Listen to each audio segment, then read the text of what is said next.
La dermatitis atópica es el primer motivo de consulta dermatológica, no solo para el dermatólogo, sino para el médico de primer contacto. Y aquí están el pediatra, el médico general, el internista y cualquier otro especialista que no sea dermatólogo.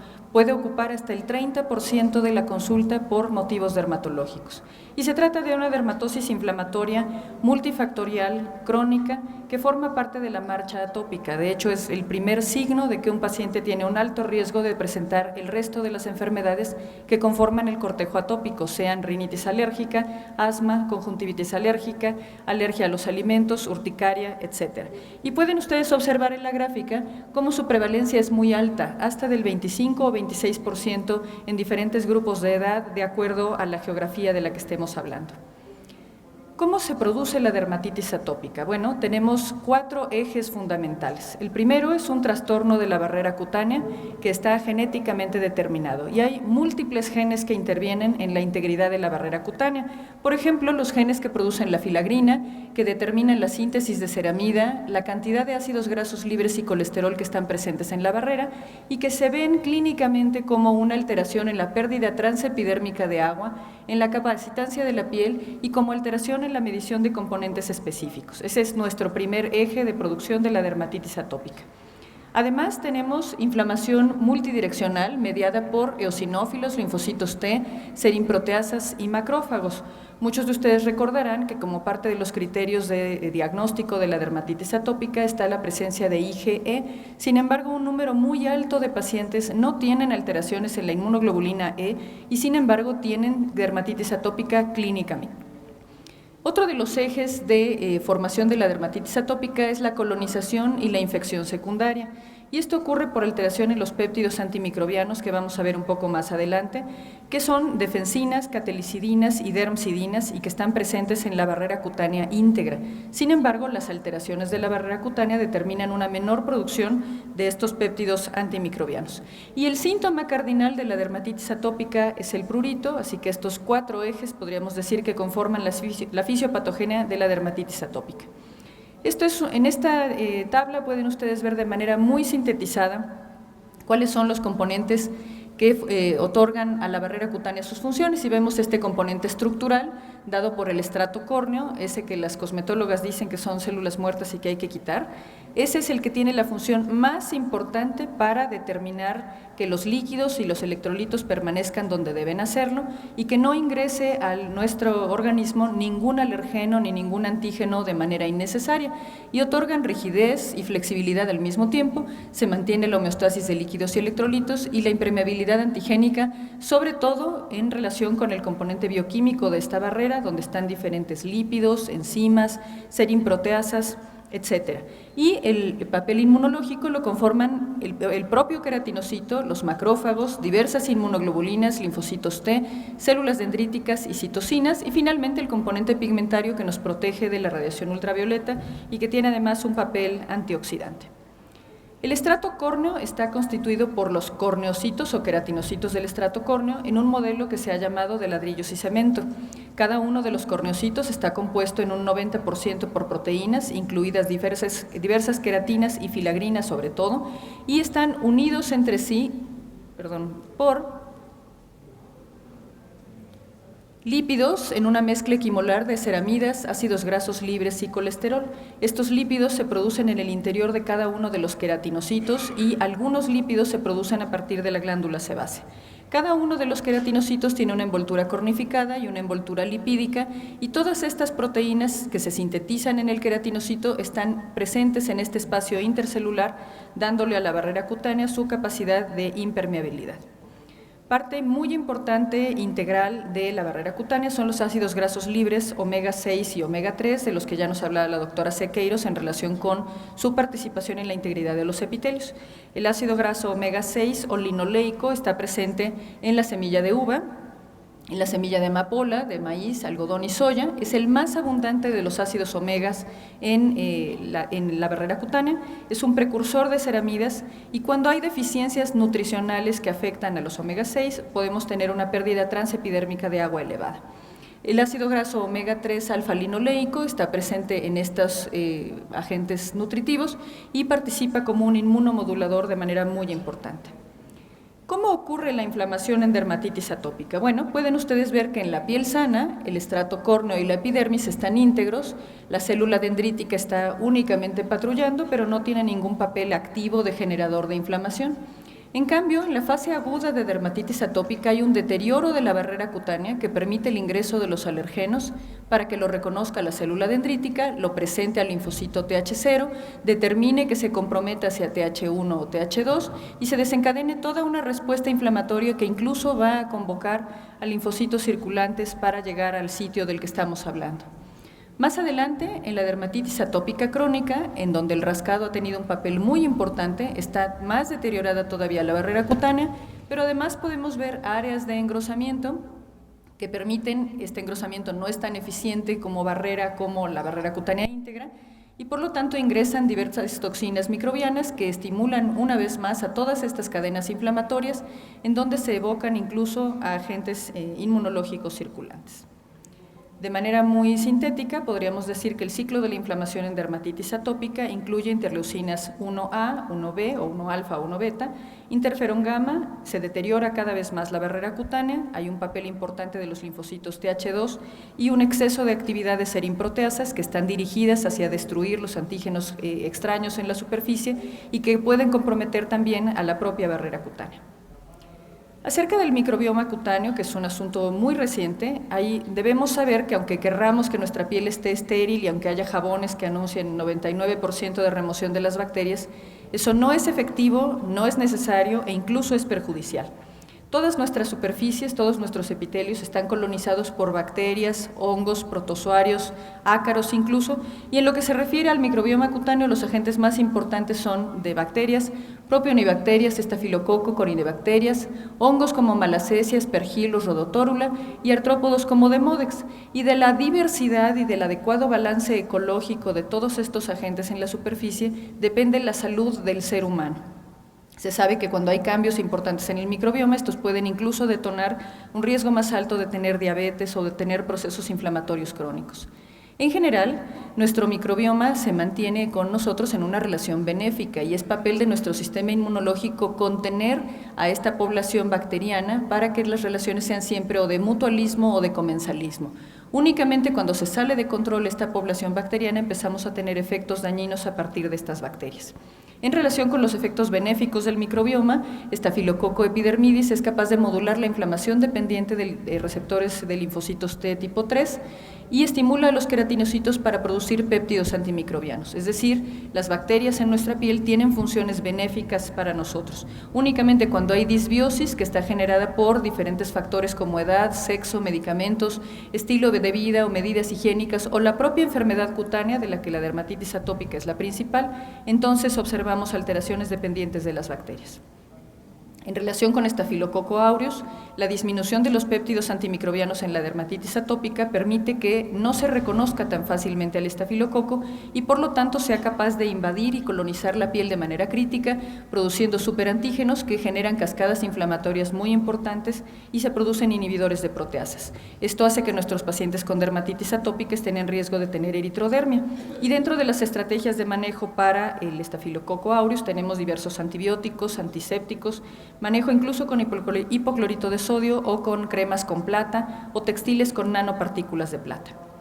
En relación con el cuarto eje que participa en la dermatitis atópica, tenemos diversos tipos de prurito. Los que tocan a las enfermedades dermatológicas están en el capítulo de lo pruriceptivo y se presenta en la dermatitis atópica o en la psoriasis, a diferencia de los que pueden ustedes observar en la gráfica, que participan en otros mecanismos.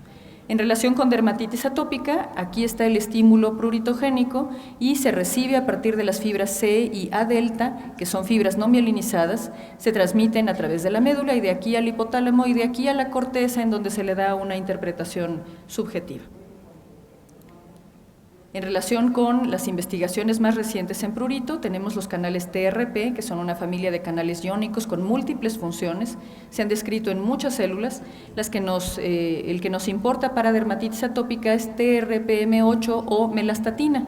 Este receptor se activa cuando la temperatura ambiental disminuye por debajo de 16 grados centígrados y TRP o vainilloide 1 se activa cuando la temperatura ambiental está más allá de 43 grados centígrados, produciendo sobre todo prurito o sensación de disconfort.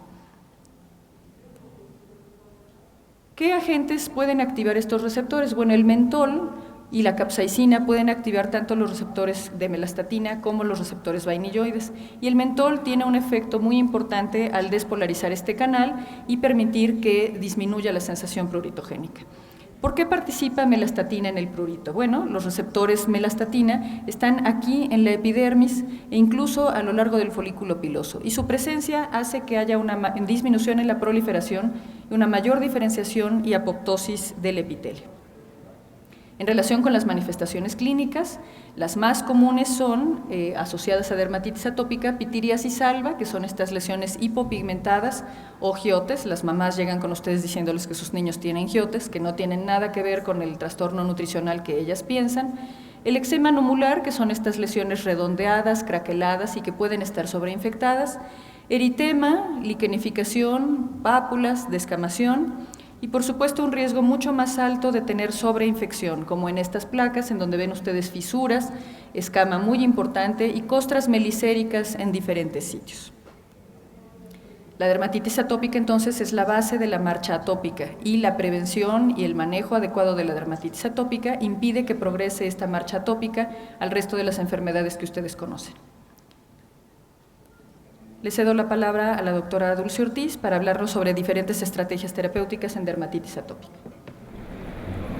Como sabemos, tenemos que cubrir los 4 ejes fisiopatogénicos y para esto vamos a tener las estrategias terapéuticas para la barrera cutánea. Para esto necesitamos también que tener un control adecuado entre las ceramidas, los ácidos grasos libres y el colesterol para que se mantengan en un balance y que tengamos una adecuada barrera en la piel. Sabemos que los trastornos inflamatorios van a ocasionar un disturbio en la barrera cutánea y que necesitamos recuperarla para que no tengamos ahí ningún problema.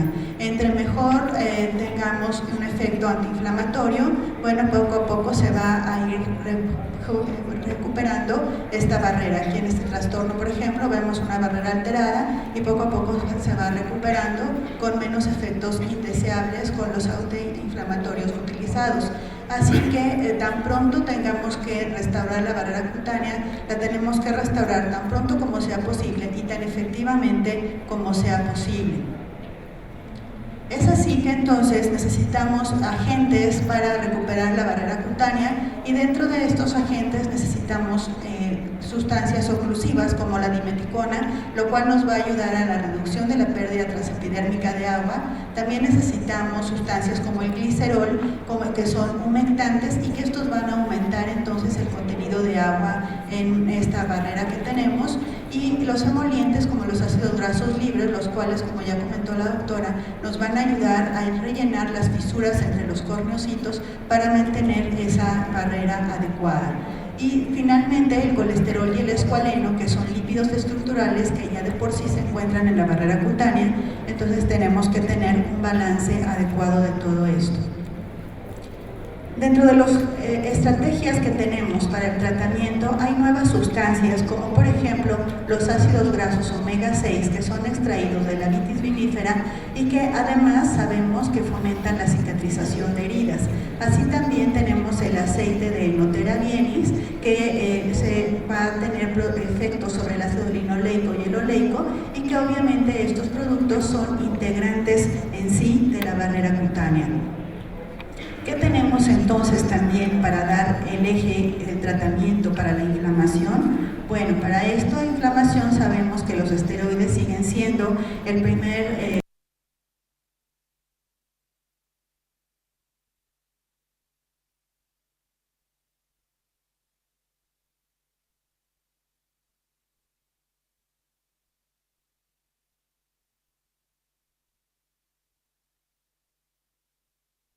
que tenemos.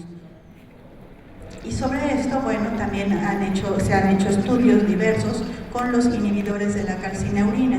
Dentro de un estudio comparativo con la betametasona, por ejemplo, se ve que hay una recuperación de la barrera cutánea con el uso tanto de los esteroides como de los inhibidores de la calcineurina, y que en estos resultados hay una mejoría de la pérdida transepidérmica y la hidratación con ambas sustancias. Sin embargo, sabemos que con el esteroide, aunque tiene un efecto antiinflamatorio mucho mejor para recuperar la barrera cutánea, también tiene un efecto atropogénico más importante.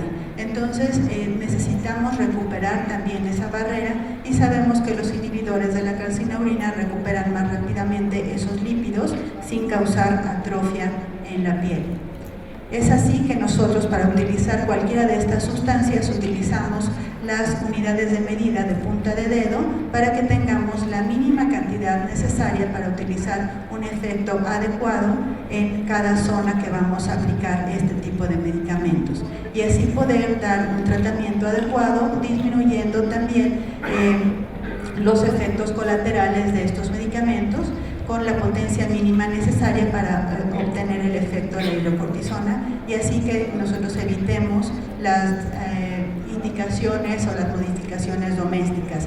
Es así que nosotros recomendamos estos medicamentos en una dosis de reducción para que no tengamos los efectos indeseables que conocemos, como son la atrofia, la telangiectasia, la inmunosupresión local y los trastornos en el crecimiento del eje hipotálamo-hipófisis.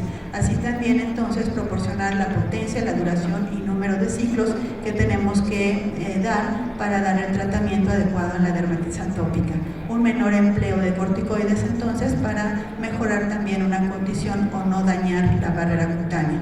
Es así que los inhibidores tópicos de calcineurina los indicamos principalmente en etapas agudas y crónicas de la enfermedad, o cuando no hemos tenido una respuesta adecuada con los esteroides, o en áreas sensibles como son los párpados a veces, o también en genitales podemos utilizar este tipo de medicamentos. Sin embargo, hay sustancias nuevas que han salido, como la licochalcona A, la cual es extraída del regalis, que es la glicirrina sainflata, que tiene un efecto antibacteriano, antiprotozoario, antitumoral y sobre todo antiinflamatorio. Los estudios que hay sobre este medicamento han visto que hay una inhibición de la proliferación de las células T inducidas por el interferón gamma, y la inhibición de producción de citocinas inducidas por los liposomas. Así también tiene un potencial efecto antiinflamatorio para su uso cutáneo, y además esto nos está ayudando también a ahorrar esteroides. La actividad antiinflamatoria de la licochalcona A se ha visto en estudios en los cuales, por ejemplo, se hizo uno en el cual se había hecho una prueba de rasurado en una piel sana durante 3 días, y se vio que la licochalcona A tenía una disminución del eritema.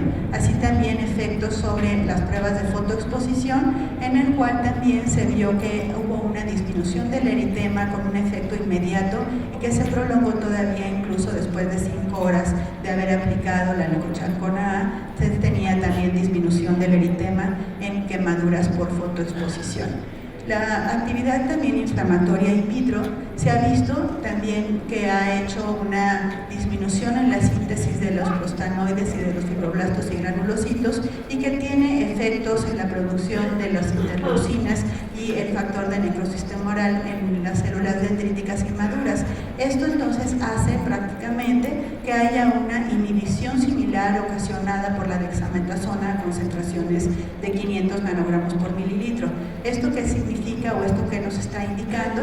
Que este medicamento, la licochalcona A, es un potencial ahorrador de corticoesteroide, por lo cual es un buen tratamiento sin que tengamos un daño en la barrera cutánea.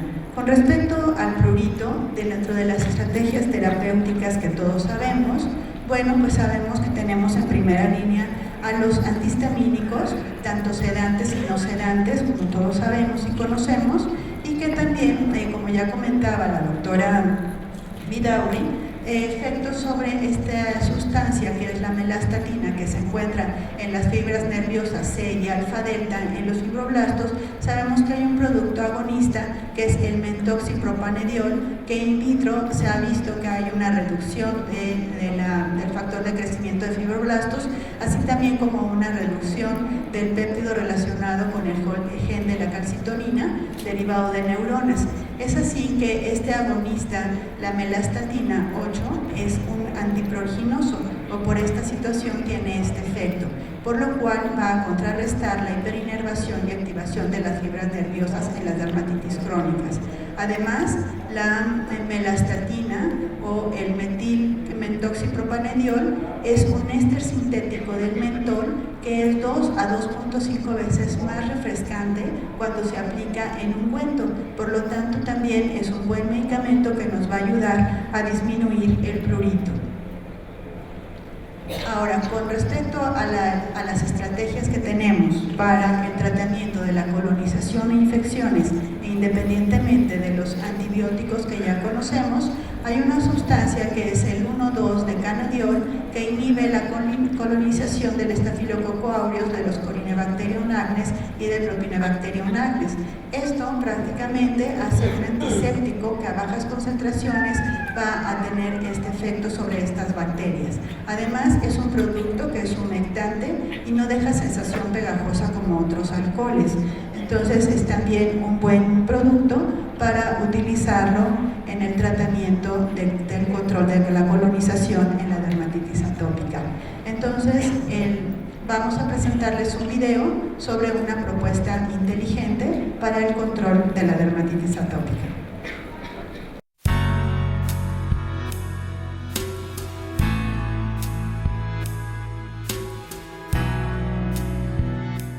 La dermatitis atópica es una enfermedad inflamatoria crónica de la piel, que va acompañada por piel muy seca y picazón severa. Una alteración hereditaria de la función barrera de la piel juega un rol principal en el desarrollo de esta condición de la piel. La piel carece de lípidos importantes responsables de una función barrera saludable. En consecuencia, sufre de una creciente pérdida de humectación y se seca. Es más, sustancias dañinas como alérgenos y agentes irritantes pueden penetrar con mayor facilidad y agravar la condición de la piel. Un tipo particular de bacteria llamada Staphylococcus aureus puede proliferar, jugando un rol específico en la irritación. Estos gérmenes producen alérgenos que promueven la mayor irritación de la piel. La base de estas reacciones inflamatorias es una alteración de la regulación inmune llamada atopia. Esta produce una fuerte tendencia a desarrollar reacciones inmunes ante sustancias ambientales que son comúnmente inofensivas. Se desarrolla una constante picazón. Y la acción de rascar la piel altera aún más su función protectora, formando un ciclo vicioso, el ciclo vicioso de la piel atópica. La función barrera alterada de la piel lleva a la pérdida de humedad y al crecimiento en exceso del Staphylococcus aureus. Como resultado, se induce una reacción inflamatoria que causa picazón y genera el rascado de la piel que nuevamente debilita su función barrera. Ahora, el Centro de Investigación Eucerin ha desarrollado un nuevo tratamiento que actúa efectivamente en estos 4 factores de la dermatitis atópica. Eucerin DA Control. El aceite de onagra y aceite de pepita de uva, ricos en ácidos grasos omega 6, rellenan de lípidos la piel a manera de restaurar su función protectora. El decandiol actúa contra el Staphylococcus aureus que se encuentra en la piel. El extracto de licochalcona ayuda a reducir la inflamación.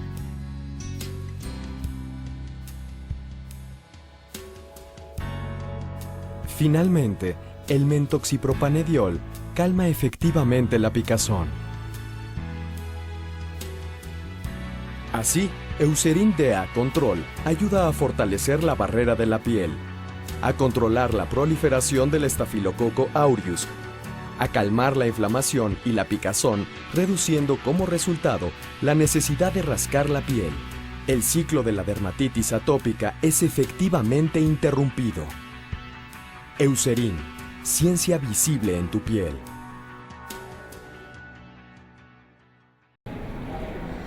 Bueno, aquí vemos una nueva propuesta para romper el ciclo de la dermatitis atópica con una crema que es libre de perfumes, de colorantes, de parabenos y de conservadores, especialmente libre de corticosteroides, con una crema de control cuidado intensivo para los brotes agudos y una crema de control o loción corporal para el cuidado básico. Esta crema de DEA Control Cuidado Intensivo va a actuar en los 4 ejes, en los cuales, obviamente por los ácidos grasos que contiene, va a regenerar la barrera por el decamediol, va a actuar como un antibacterial, la licocalcona para calmar y suavizar la piel, y el mentoxipropanediol para ayudarnos con el prurito. IDEA Control Cuidado Básico o Loción Corporal contiene ácidos grasos y contiene licocalcona, también tocoferol y BHT, un antioxidante para esta etapa de mantenimiento. Y obviamente cuidado intensivo es para los brotes agudos y el cuidado básico para mantenimiento cuando hay una inflamación subclínica. Y para ver la eficacia de DEA Control, se realizó un estudio en Alemania aleatorizado, doble ciego, con 20 pacientes voluntarios de 12 a 65 años con una dermatitis atópica de leve a moderada, con un SCORAD, que es una valoración de la severidad de la dermatitis atópica, con un promedio de 33.1. Las lesiones inflamatorias fueron incluidas tanto las lesiones inflamatorias como aquellos pacientes que tenían colonización por Staphylococcus aureus y que tenían lesiones simétricas en ambos brazos. Después del reclutamiento se puso DEA Control en un brazo a los pacientes e hidrocortisona al 1% en el otro brazo durante 7 días. Posteriormente se suspendió y se continuó por 3 semanas más con DEA Cuidado Intensivo, y los resultados incluyeron la valoración de la reducción de la gravedad clínica del SCORAD, la medición del eritema, la pérdida transepidérmica de agua, la hidratación de la piel y la colonización del Staphylococcus aureus. Y aquí podemos ver la mejoría similar a la hidrocortisona en ambos al finalizar el estudio a los 28 días. La pérdida transepidérmica de agua a los 7 días tiene una diferencia significativa, y también la colonización del Staphylococcus aureus. Sin embargo, al final del estudio los dos son similares tanto en la hidrocortisona como en el DEA Control. La disminución tanto del SCORAD como del prurito, la picazón, también disminuyó tanto a los 7 días como a los 28 días, y en ambos con una diferencia significativa. Y como conclusión tenemos que DEA Control contribuye a corregir los trastornos involucrados en la dermatitis atópica, en el trastorno de la barrera cutánea, en la inflamación, en la colonización bacteriana y en el prurito, que son los 4 ejes, y está aprobada su uso a partir de los 3 meses de edad, y está tanto la crema de cuidado intensivo para los brotes como el cuidado básico, loción de mantenimiento.